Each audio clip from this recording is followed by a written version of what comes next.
7 ways swords make sense in sci-fi. You might know that I like swords, but I'm also a sci-fi writer and a huge fan of the genre.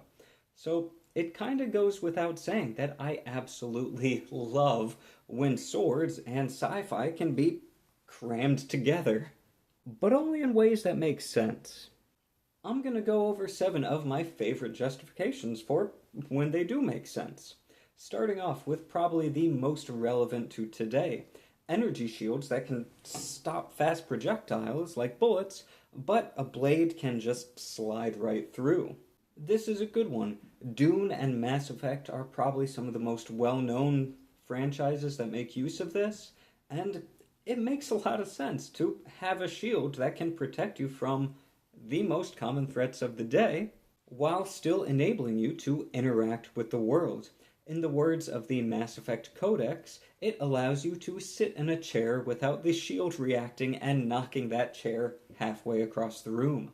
However, in my opinion, this only really makes sense if they wear armor underneath the shield as well, at least over their vitals.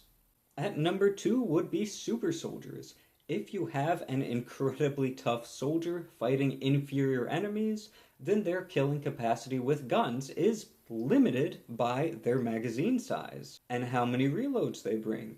However, if they have an advanced sci-fi metal melee weapon that can take a beating, then they can go all day. Speaking of advanced tech, for number 3, if we come up with vibro, energy, or thermal options for melee weapons, then I can definitely see them having a bit more of a niche on the battlefield than they do today. For number 7, a ton of people use machetes every day in real life, so it's pretty easy to imagine a similar situation with farming or agriculture on a far-off planet or even some cyberpunk genre.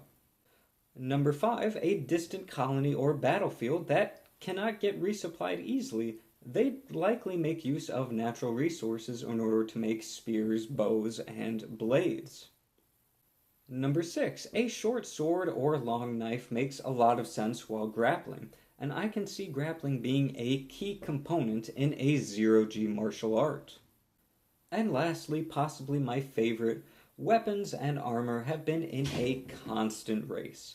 If we came up with energy weapons, we'd likely need a different type of armor to defend against those weapons.